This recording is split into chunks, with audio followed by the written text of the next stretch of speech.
My friend named Yashwant landed in London with £2,000 in his bank account. And 30 days later, just £1,000 left in his account. He didn't party, he didn't shop, he didn't even eat outside much. I am about to expose all 7, and if you are flying to the UK as a student, number 7 is the most important of all, which could save your money and stress from day 1.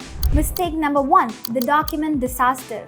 First killer mistake of your UK journey is thinking that your visa is enough. Here is what actually happens. The immigration officer asks for your cash, whereas you packed it in your checked bag. Now you're sweating, standing in the line without knowing what to do. Eventually, you get pulled aside to question. Okay, now what is the fix? Always have 2 copies of each: bank statement, your cash, your offer letter, your e-visa, accommodation proof, plus have all these as a digital proof in your drive as well, which is going to help you save 2 hours of your stress and potential missed registration.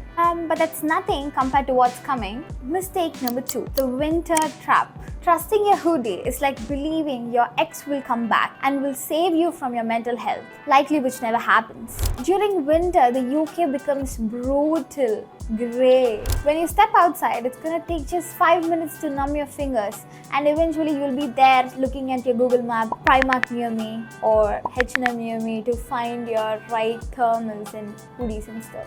I'm not joking. That emergency shopping trip is gonna cost you somewhere between £80 to £120 to buy your jacket, your boots, your thermals and your gloves. Pack your layers back from your home, the thermal innerwears and one good waterproof jacket, which is very crucial. Remember, things that cost you 2,000 rupees back in your home cost £50 in the UK. And from that you can save 80 to 120, pretty solid.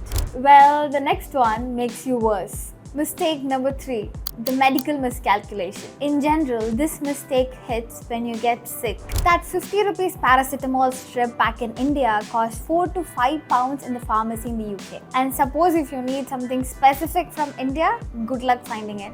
So make sure you pack at least 3 months of basics.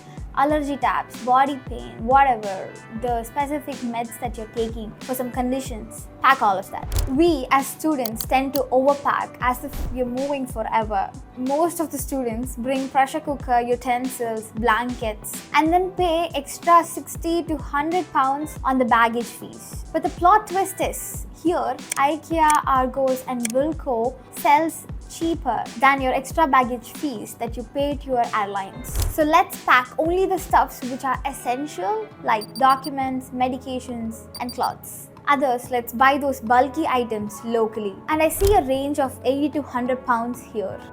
Your train ticket from London to Birmingham might cost £45, but your friend with a rail card would cost about £35. Your Spotify subscription might be £10.99, whereas your friend's might be £5.99 with a student discount. And to prevent this, sign up with Taunton, Student Beans, Uni Days before your class starts. You basically get discounts on everything: food, clothing, shopping, name anything, restaurants, streaming and many more. It's literally free money where you can save so much.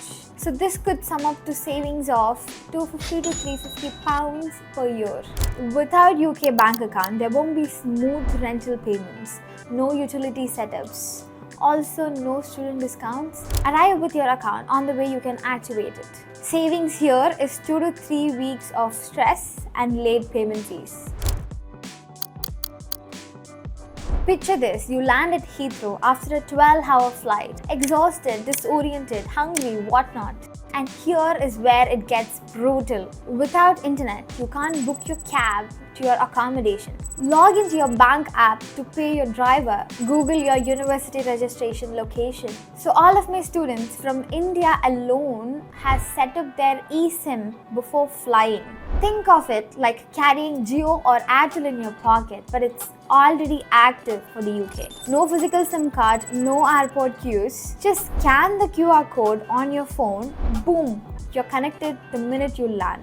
Okay, so what are the top UK networks? First, EE. It is also called as UK's Jio. Best 5G coverage across the country. Second, 3UK. The UK's Airtel. Insane value, up to 100 GB starting from £15 per month.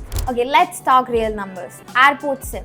30 to 40 pounds for 10 to 15 GB. Tourist rates expires in 2 weeks. On the other side, we have SIM Local eSIM, 10 to 20 pounds for 50 to 100 GB. Student rates last all month. But here is what matters more than money. The moment you land, you text your parents. You activate your banking app. You book your Uber to your accommodation. You text your university group chat.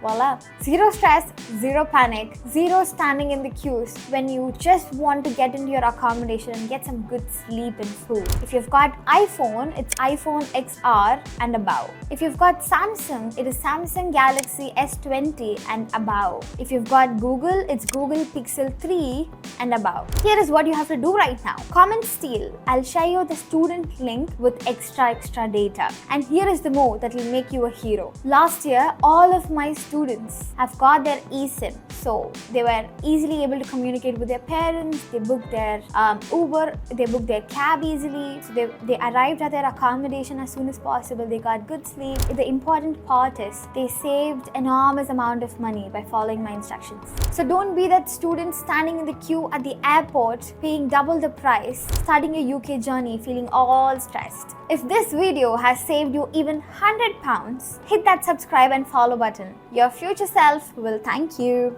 Hey, if you want to get your eSIM registered before flying to the UK, don't forget to click on the link below and use my referral code.